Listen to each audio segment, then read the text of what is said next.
Whitehall, 1212.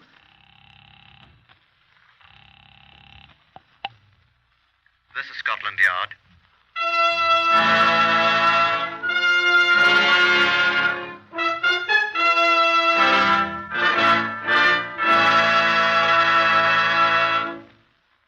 For the first time in history, Scotland Yard opens its official files to bring you the authentic, true stories of some of its most baffling cases.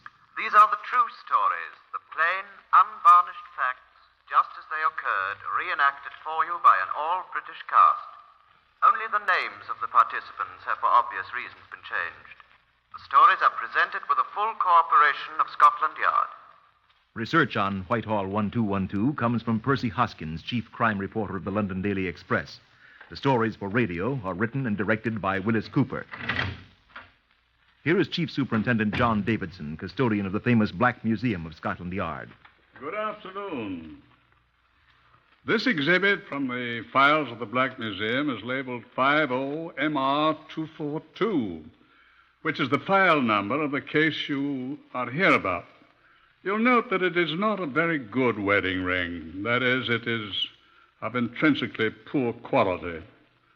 The base metal of which it was made shows through the shabby, worn covering of gold wash with which it was once adorned. Base metal. Yes, as base as the purpose for which the ring was purchased for 6 shillings. As false as the promises of the bridegroom who bought it and took it back again after it had served its purpose. I hope you'll pardon my sentimentality. A policeman is generally not entitled to that luxury. I ask you to judge for yourself. Inspector Stephen Rockheed, who was Scotland Yard's principal representative in this case, shares my feelings, I think. Your feelings seem to have been shared by a great many persons who participated in this case, John. Witness Mr. Justice Brewster and what he didn't say at the trial. I'm afraid I don't remember, Stephen. He omitted the phrase, "May the Lord have mercy on your soul," when he sentenced Stanley Brown to death.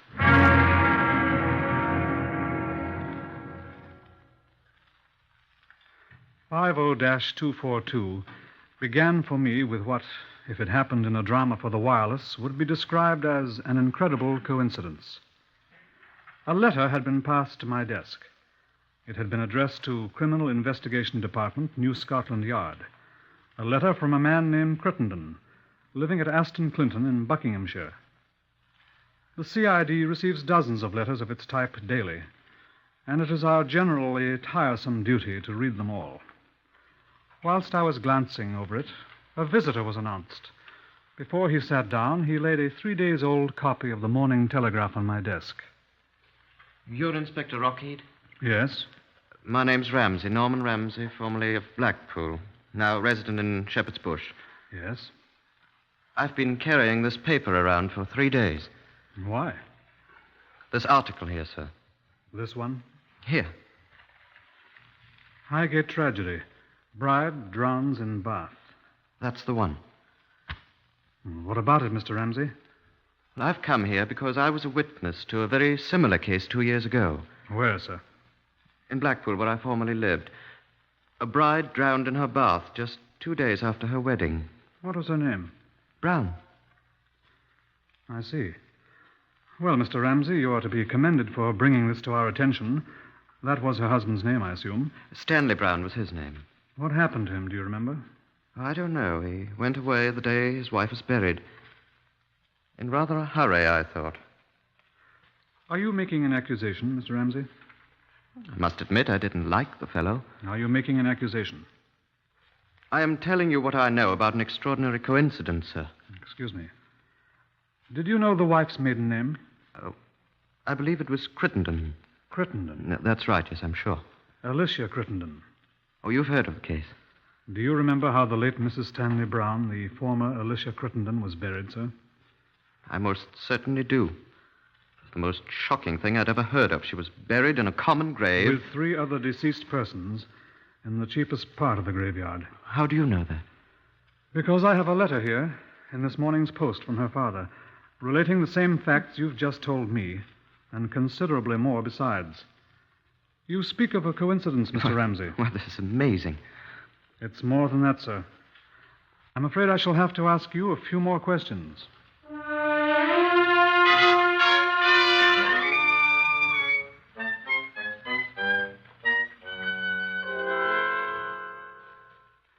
We talked for 2 hours. Mr. Ramsey remembered a great many things about the death of the bride in her bath at Blackpool.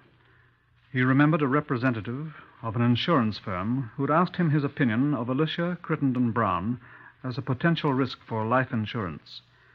He recalled having been asked to witness 2 newly drawn wills, one of the husband and one of the wife, in which each left the other everything. He recalled the circumstances of the fatal bath. Well, they had 2 small rooms on the first floor in this house. It was a sort of private lodging house, you see. Extremely charming people owned it, Mr. and Mrs. Ralston. I've heard that they've gone to America. Well, I remember the circumstances quite well indeed. The bathroom was just above the kitchen where the rest of us were sitting this particular Saturday night. Do you remember exactly when it was? Early in March, if I remember correctly. She was upstairs. I remember his saying to her, "Now, mind, don't get the bath too hot. Remember your seizures." Her what? Seizures. She had epilepsy, I believe. Well, then it was very quiet on the floor above us, and at last Brown said he was a bit worried about her and went up. Came back almost at once and said, "Oh, she's all right," or something like that. Sat down and played the piano for a while. Then he went upstairs again, and I heard him calling out that she had drowned. The doctor came, and that was the whole thing. And you have certain suspicions? Not enough to go to the police. Before, I mean. You obviously have now. Did you notice the name of the husband of the bride who was drowned in the bath at Highgate? Why, Look at the paper here. Stanley. J. Stanley. Stanley Brown's full name was James Stanley Brown. Well, Mr. I'm sure you understand, Inspector, that I realize I may be doing the man a dreadful injustice. He may, so far as I know, be the victim of... Well, Coincidence, eh? Well, yes, put it that way, if you like. I shall never forgive myself if I've stirred up suspicion of an innocent man, but... You'd also... recognize him if you saw him. Of course. Never forget him.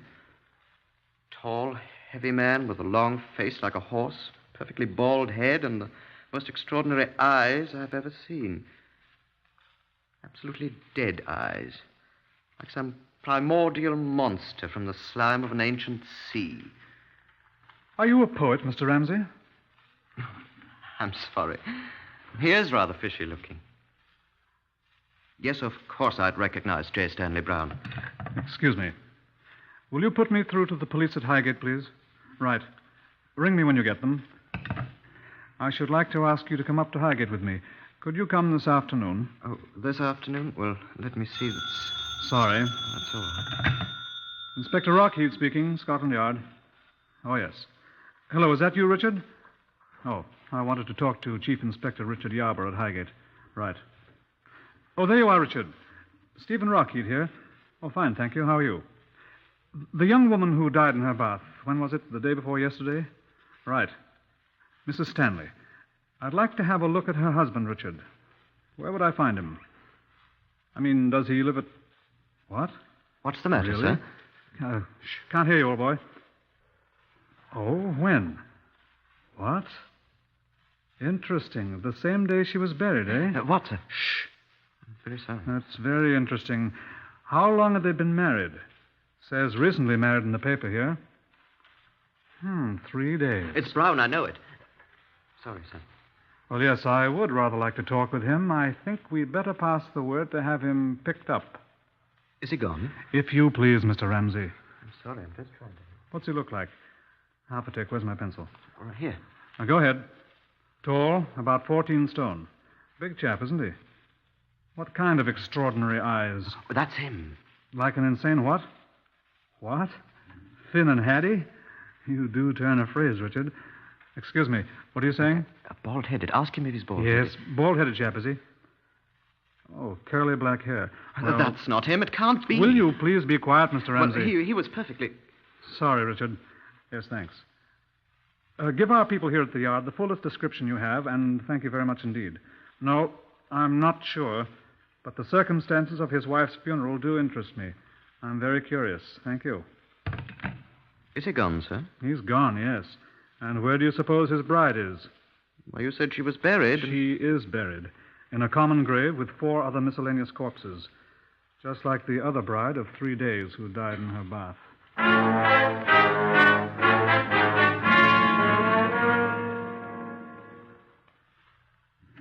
Mr. J. Stanley of Highgate, who bore certain resemblances to Mr. James Stanley Brown of Blackpool, was not to be found. The attending physician at Highgate, who'd signed the death certificate for the drowned bride, told us that she had visited him the afternoon of the fatal bath. He had given her some powders for what she described as a migraine headache, which was sometimes, she said, so severe that she had fainted from the pain. The powders had not been unsealed when the body was found, although the husband had told him that his bride had complained of a nagging headache immediately before her bath. You certified her death, of course, as from natural causes, I asked the doctor. I did, sir. I was convinced at the time, and still am, that a sudden twinge of pain caused her to faint. She slipped down in the bath until her head was under water, and she drowned before aid could reach her. She was naturally alone in the bathroom, sir. Do you recall anything that her husband said at the time, sir? Well, the man was all but prostrated. He kept repeating that if he'd only insisted she take some of the medicine I had given her, she'd still be alive. Would she have been? In effect, I so certified, Inspector. A post-mortem might... I saw no need there, nor do I now, of a post-mortem. If I may venture an opinion, I think you're being needlessly officious, sir. I'm sorry, Doctor. Reply by Mr. Francis Harrington, insurance broker of Highgate, to an inquiry by Inspector Rockheed of Scotland Yard. No, I did not pay the amount of the insurance to Mr. J. Stanley. Mrs. Stanley was insured in the amount of £1,000 sterling. Yes, he called me early on the following Monday morning with a copy of the death certificate, but, there are certain formalities, with the Home Office, and I was unable to give him a check. Yes, he was very annoyed. No, I did not think it unusual. I found that people are quite unpredictable in matters relating to life insurance. Yes. Yes, he said he would be away for some time. He said he would notify me of his address and I could send the check there. He notified me today and I've already sent him the company's check for £1,000 sterling. Yes. I think I can give it to you, yes. It's 8 Rotherhithe Crescent, South End. You're quite welcome, sir. An inquiry at 8 Rotherhithe Crescent, South End, disclosed the fact that this was an accommodation address. Stanley had picked up his check, canceled his arrangements for receiving mail, and gone away from there, leaving no forwarding address. I was having a plate of cold roast beef with John Davidson, the Black Museum man. He was a superintendent then. In the course of our meal, I told him the sequence of events. John finished his roast beef in silence. What do you think, John? I asked. A little too well done for me, I'm afraid. What? I like my roast beef rare. Wasn't that what you were talking about? You know quite well I wasn't, John. Say, pass those pickles if you're not going to eat them, will you? Well? Excellent pickles. Why, if you're asking about the story of the brides in the bath, Stephen... I am. Well, I'm forcefully reminded of a biblical quotation. The wicked flee when no man pursueth. That's Proverbs 28, first verse. We're pursuing this fella. Yeah, but he doesn't know it. As far as he knows, no man is pursuing him. Yes, but he... And he's obviously fleeing. Therefore, he must be wicked. QED. On the face of things, these two deaths are coincidences, John. Oh, it's quite possible. We don't even know it's the same man. Bald-headed men don't suddenly grow curly black hair. Well, sometimes they wear wigs. Yeah, I'd thought of that. Have to find him to prove it.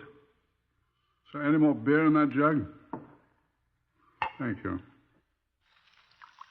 So, I don't think you're going about finding him in the right way, Stephen. Do you have any suggestion, then? Say, no more of that beer, I suppose. That's a pity. Why, I think if I were doing it, I'd take my cue from that proverb I just quoted. Well? I'd give the wicked something to flee from. He just might flee right into your arms. Perhaps you'll tell me how to do that one. Of course. Well, I'd dig up those girls' bodies and let Henry Bernard, the pathologist, have a look at them. Can't say I envy him. One of them's been dead a year or more, hasn't she? 2 years. Poor Henry. Well, at least he could tell you whether the chap's really wicked or not. If he is, then cry havoc and let slip the dogs of war. And Julius Caesar, Act 3, Scene 1.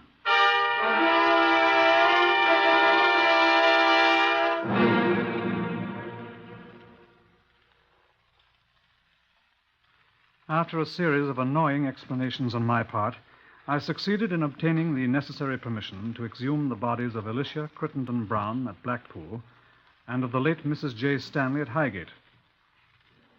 Henry Bernard, the long-suffering pathologist, was assigned to perform the postmortems on both bodies. Accordingly, he proceeded first to Blackpool in Lancashire for the first of the examinations. I waited impatiently. 2 days later, I received a telephone call from that well-known watering place. It was, of course, Bernard. Henry Bernard here, Rocky. Well, I'm finished. It's, of course, impossible to say at this late date whether the woman was really a sufferer from epilepsy. I told you that before I came up here. What? No, there's no evidence of any organic disease. No, she wasn't poisoned. No, there's no indication whatever of any wound of any kind on the body. Lacking any other evidence, I can assure you there is none. We must accept the fact that she drowned as a result of an epileptic seizure. No, there can be no more to add. Excuse me, there's I somebody at am, the however, door. conferring this evening with the doctor who signed the death certificate. Excuse me, sir. Yes, you what were do you on want? the telephone and I'm Water talking Street on the... police station just telephoned you. They waited, but then they said they wouldn't wait any longer. And pleased to give you the message at once, as it is extremely important. Well, spit it out. What do they want? It was Inspector Wogan, sir. He said to tell you that there's a lady complaining to them that her husband is threatening to kill her. Now, look here, Constable. I'm in no mood to be bothered with details that can be handled by... Tell them to do their own work. I'm busy. Of all the... Hello, Bernard. Hello, are you there? Hello. Oh, he's hung up, damn it. Now, look here. Well, they said you'd be most interested when you hear the lady's name, sir. Well, what is her name, then? Mrs. J. Stanley Brown, sir.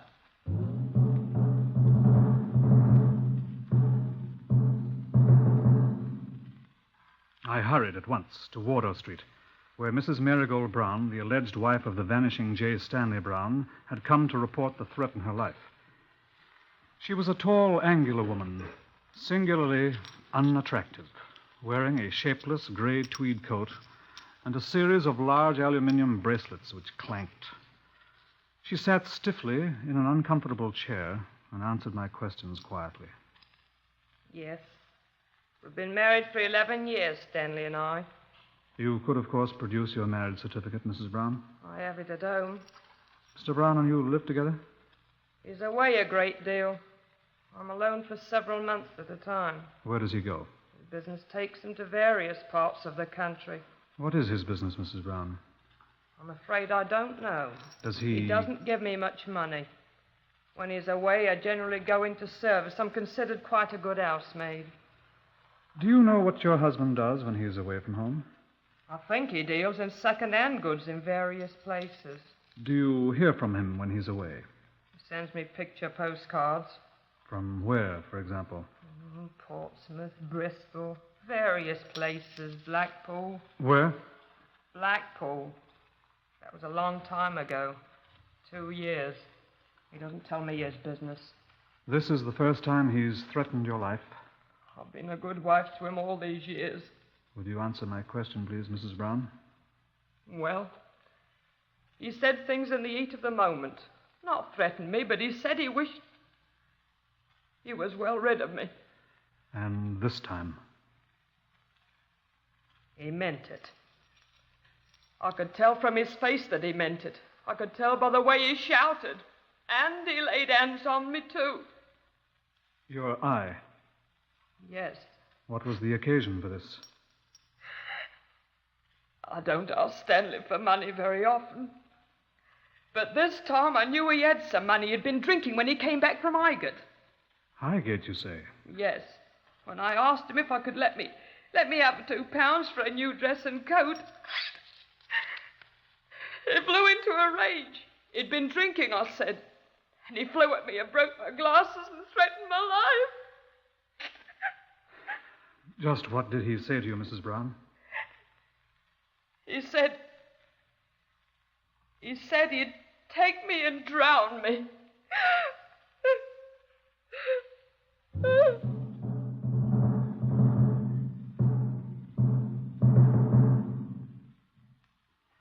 Police stations throughout England were advised that Scotland Yard wanted J. Stanley Brown, not merely for questioning, as we would have had to say before his poor shabby wife made her complaint. Now he was wanted for a violation of the Summary Justice Act of 1879, threatening a breach of the King's peace, which is felony. The questioning would come later.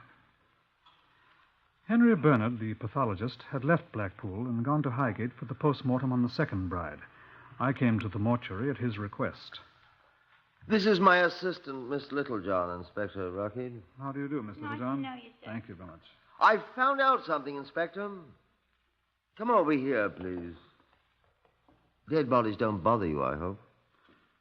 Oh, no. I've brought the last Mrs. Stanley, he called himself at Highgate, didn't he? Stanley, yes. Mm-hmm. Well, there's nothing at all I could discover on the one at Blackpool. But this one is much more recent, you see. A little more than a week. Yes. She must have been quite good-looking. Puzzles me why girls like this will marry such rascals. I understand he's hideous. So we hear. Well, what did you find to show me?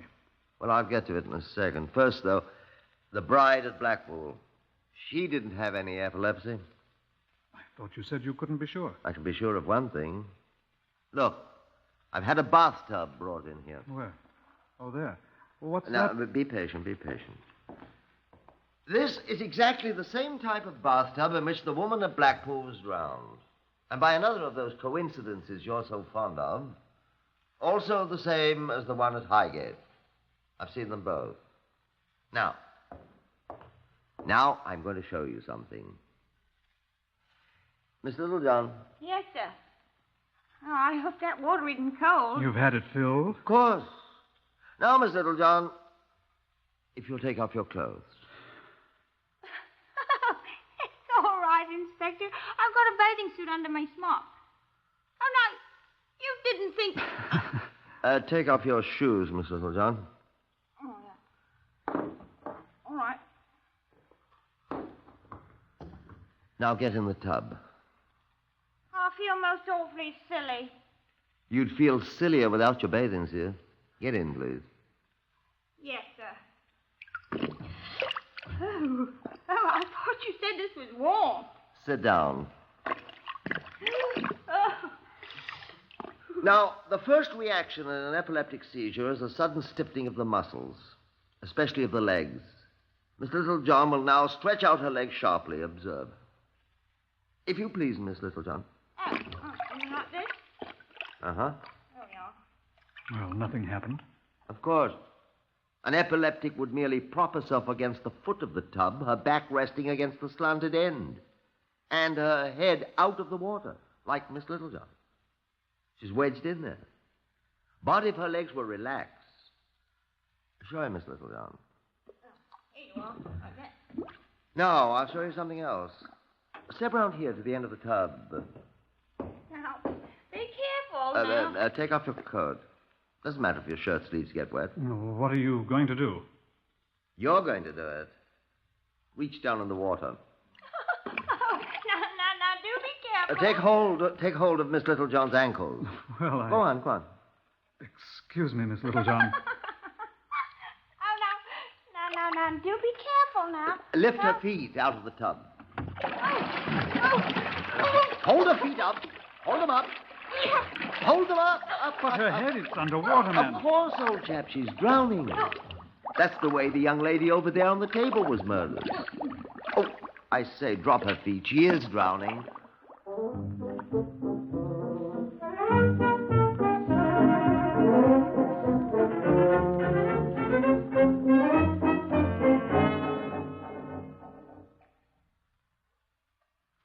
I would not recommend that you try that trick with a friend. It took artificial respiration to revive Miss Littlejohn. And when Bernard showed me marks on the ankles of the drowned bride, marks that fingernails would have just fitted into, well, we measured the tiny scars and photographed them for comparison with the fingers of Stanley Brown, should we ever catch him. It was almost exactly 7 weeks later. I had a telephone call from Mrs. James Stanley Brown, the living one. "Please come to my flat at once," she said. "It's of the highest importance." I went there. Mrs. Brown was quite excited. I'm so glad you've come, Inspector. What's happened, Mrs. Brown? Oh, Inspector, I want to withdraw the charge against my husband. Please say I can withdraw it. Why, Mrs. Brown, Please say I may. Oh, please. I'm afraid I'll have to know more about this, Mrs. Brown, before I can answer Oh, that. it's quite simple. We've made up again. You've what? Oh, I know, but, we've decided it was so awfully silly for us to be quarreling, and he's promised. You've seen your husband? Yes, he came back to me. And we've had such a long talk. We're going to start over again, and... Whose idea was this? Why, his, of course. And now I want to cancel a silly charge I laid against him. It wasn't a silly charge, Mrs. Brown. I'm so ashamed of myself. I simply must have you drop these charges. They're only a formality anyhow. Oh, we're going to be so happy. Already he's begun to treat me just like a bride, Inspector. Where is he now, Mrs. Brown? The dear, great boy. Where is he, please?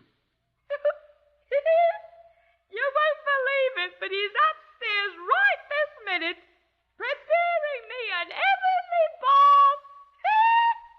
Just like a bride. She wept bitterly when I arrested him in the bathroom alongside the inviting full tub, stinking of cheap bath salts for this pathetic last bath. Despite the things he'd done to Marigold Brown, her dreams died hard. But they died when she heard the story of the other brides who had had their baths. Henry Bernard proved the points he'd made to me and Miss Littlejohn. In the face of it all, Stanley Brown confessed. On that day, Marigold Brown stopped weeping and believing in this black-hearted man. He was found guilty, of course, and sentenced to death. He was guilty of the death of 3 women. On the day he was hanged at Wandsworth, Marigold Brown committed suicide. I think there's some good advice in what Superintendent John Davidson told me. Give the wicked something to flee from. Sometimes they'll flee right into your arms.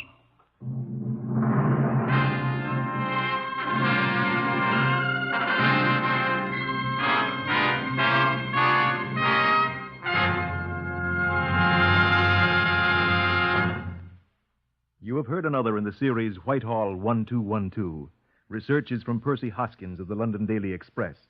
Among those heard in today's story of Scotland Yard case number 50MR242 were Harvey Hayes, Winston Ross, Horace Braham, Lester Fletcher, Patricia Courtley, and Beulah Garrick. The stories for radio are written and directed by Willis Cooper.